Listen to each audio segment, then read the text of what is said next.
بسم اللہ الرحمن الرحیم۔ سیرت النبی صلی اللہ علیہ وسلم۔ 100 اونٹوں کی قربانی۔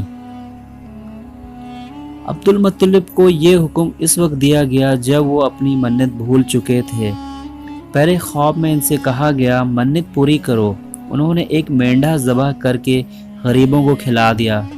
پھر خواب آیا اس سے بڑی پیش کرو۔ اس مرتبہ انہوں نے ایک بیل ذبح کر دیا۔ خواب میں پھر یہی کہا گیا اس سے بھی بڑی پیش کرو۔ اب انہوں نے اونٹ ذبح کیا۔ پھر خواب آیا اس سے بھی بڑی چیز پیش کرو۔ انہوں نے پوچھا اس سے بڑی بھی چیز کیا ہے؟ تب کہا گیا اپنے بیٹوں میں سے کسی کو ذبح کرو جیسا منت مانی تھی۔ اب انہیں اپنی منت یاد آئی۔ اپنے بیٹوں کو جمع کیا، ان سے منت کا ذکر کیا۔ سب کے سر جھک گئے، کون خود کو ذبح کرواتا؟ آخر عبداللہ بولے ابا جان آپ مجھے ذبح کر دیں۔ یہ سب سے چھوٹے تھے، سب سے خوبصورت تھے، سب سے زیادہ محبت بھی عبد المطلب کو ان سے تھی، لہٰذا انہوں نے قرعہ اندازی کرنے کا ارادہ کیا۔ تمام بیٹوں کے نام لکھ کر قرعہ ڈالا گیا۔ عبداللہ کا نام نکلا۔ اب انہوں نے چھری لی، عبداللہ کو بازو سے پکڑا اور انہیں ذبح کرنے کے لیے نیچے لٹا دیا۔ جوں ہی باپ نے بیٹے کو لٹایا، عباس سے ضبط نہ ہو سکا، فوراً آگے بڑھے اور بھائی کو کھینچ لیا۔ اس وقت یہ خود بھی چھوٹے سے تھے۔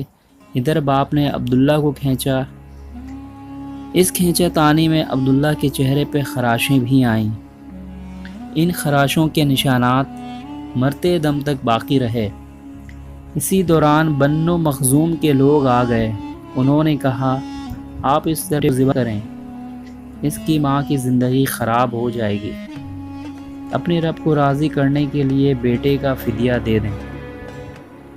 اب سوال یہ تھا کہ فدیہ کیا دیا جائے۔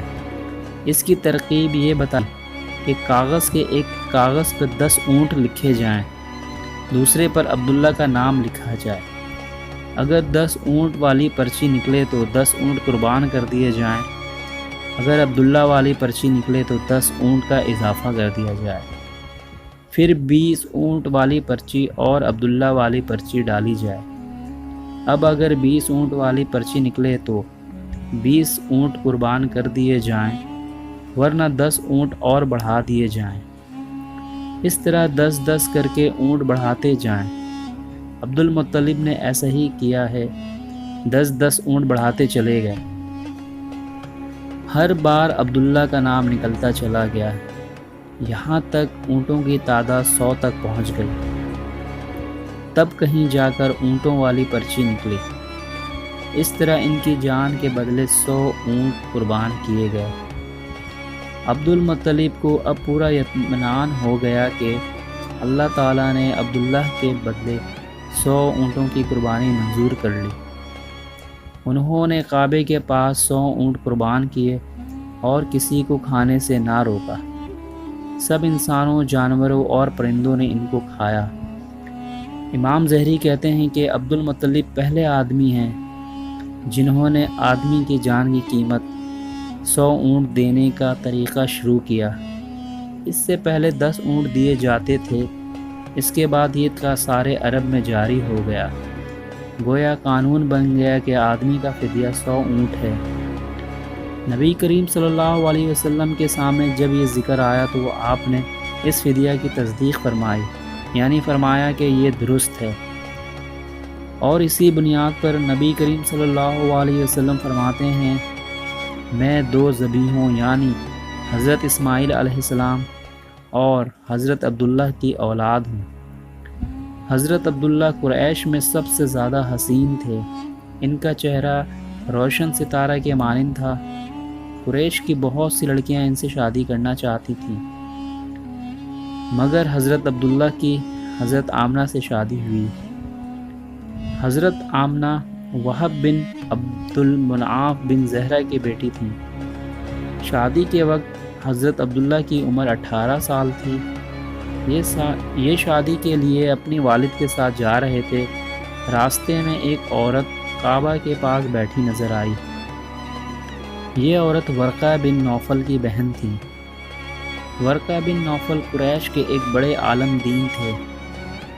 ورقہ بن نوفل سے ان کی بہن نے سن رکھا تھا کہ وقت کے آخری نبی کا ظہور ہونے والا ہے، اور ان کی نشانیوں میں سے ایک نشانی یہ ہوگی کہ ان کے والد کے چہرے میں نبوت کا نور چمکتا ہوگا۔ جو ہی اس نے عبداللہ کو دیکھا، فوراً اس کے ذہن میں یہ بات آئی۔ اس نے سوچا ہو نہ ہو یہ وہ شخص ہے جو پیدا ہونے والے نبی کے باپ ہوں گے۔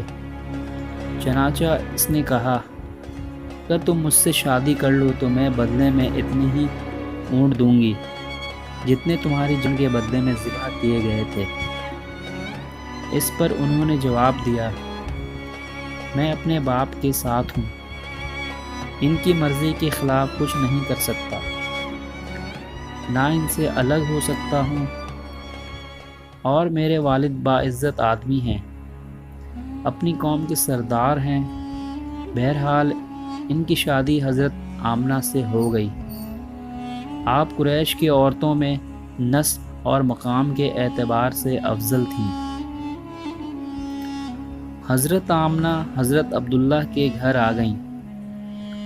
آپ فرماتی ہیں، جب میں ماں بننے والی ہوئی تو میرے پاس ایک شخص آیا، یعنی ایک فرشتہ انسانی شکل میں آیا۔ اس وقت میں جاگنے اور سونے کے درمیانی حالت میں تھی۔ عام طور پر اس حالت کو غنودگی کہا جاتا ہے۔ اس نے مجھ سے کہا، تمہیں معلوم ہے تم اس امت کے سردار اور نبی کی ماں بننے والی ہو؟ اس کے بعد وہ پھر اس وقت آیا جب نبی صلی اللہ علیہ وسلم پیدا ہونے والے تھے۔ اس مرتبہ اس نے کہا، جب تمہارے ہاں پیدائش ہو تو کہنا، میں اس بچے کے لیے اللہ کی پناہ چاہتی ہوں، ہر حسد کرنے والے کے شر اور برائی سے۔ پھر تم اس بچے کا نام محمد رکھنا، کیونکہ ان کا نام توریت میں احمد ہے، اور زمین اور آسمان والے ان کی تعریف کرتے ہیں، جبکہ قرآن میں ان کا نام محمد ہے، اور قرآن ان کی کتاب ہے۔ البدیع نہایا۔ ایک روایت کے مطابق فرشتے نے ان سے یہ کہا، تم وقت کے سردار کی ماں بننے والی ہو۔ اس بچے کی نشانی یہ ہوگی کہ اس کے ساتھ ایک نور ظاہر ہوگا، جس سے ملک شام اور بصرہ کے محلات بھر جائیں گے۔ جب وہ بچہ پیدا ہو جائے گا تو اس کا نام محمد رکھنا، کیونکہ تورات میں ان کا نام احمد ہے کہ آسمان اور زمین والے ان کی تعریف کرتے ہیں، اور انجیل میں ان کا نام احمد ہے کہ آسمان اور زمین والے ان کی تعریف کرتے ہیں، اور قرآن میں ان کا نام محمد ہے۔ البدایہ و نہایا۔ حضرت عبداللہ کے چہرے میں جو نور چمکتا تھا، شادی کے بعد وہ حضرت آمنہ کے چہرے میں آ گیا تھا۔ امام زہری فرماتے ہیں، حاکم نے یہ روایت بیان کی ہے اور اس کو صحیح قرار دیا ہے کہ صحابہ رضی اللہ تعالی عنہ نے حضور نبی کریم صلی اللہ علیہ وسلم سے ارشاد کیا، اے اللہ کے رسول، ہمیں اپنے بارے میں کچھ بتائیے۔ آپ صلی اللہ علیہ وسلم نے ارشاد فرمایا، میں اپنے باپ ابراہیم علیہ السلام کی دعا ہوں، اپنے بھائی عیسیٰ علیہ السلام کی بشارت ہوں، اور خوشخبری ہوں۔ جب میں اپنی والدہ کے شکم میں آیا تو انہوں نے دیکھا، گویا ان سے ایک نور ظاہر ہوا، جس سے ملک شام میں بصرہ کے محلات روشن ہو گئے۔ حضرت آمنہ نے حضرت حلیمہ سعدیہ سے فرمایا تھا، میرے اس بچے کی شان نرالی ہے، یہ میرے پیٹ میں تھے تو مجھے کوئی بوجھ اور تھکن محسوس نہیں ہوئی۔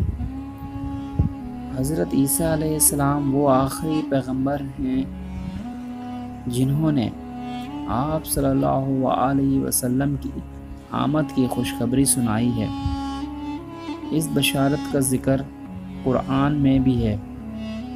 سورہ صاف میں اللہ تعالیٰ فرماتے ہیں، اور اسی طرح وہ وقت بھی قابل ذکر ہے جبکہ عیسیٰ ابن مریم علیہ السلام نے فرمایا کہ اے بنی اسرائیل، میں تمہارے پاس اللہ کا بھیجا ہوا آیا ہوں کہ مجھ سے پہلے جو تورات میں آ چکی ہے میں اس کی تصدیق کرنے والا ہوں، اور میرے بعد جو ایک رسول آنے والا ہے ان کا نام مبارک احمد ہوگا، میں ان کی بشارت دینے والا ہوں۔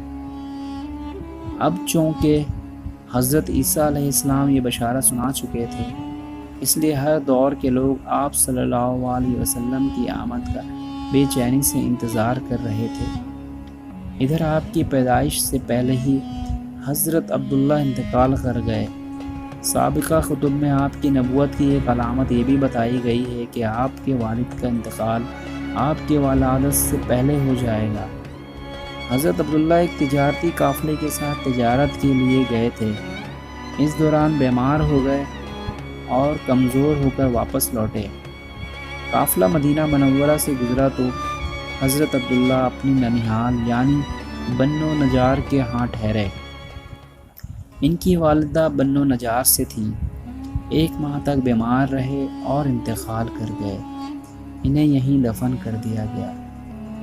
تجارتی قافلہ حضرت عبداللہ کے بغیر مکہ مکرمہ پہنچا اور عبد المطلب کو پتہ چلا کہ ان کے بیٹے عبداللہ بیمار ہو گئے ہیں اور مدینہ منورہ میں اپنی ننیحال میں ہیں، تو انہیں لانے کے لیے عبد المطلب نے اپنے بیٹے زبیر کو بھیجا۔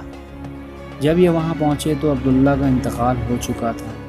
مطلب یہ کہ آپ صلی اللہ علیہ وسلم اس دنیا میں اپنے والد کی وفات کے چند ماہ بعد تشریف لائے۔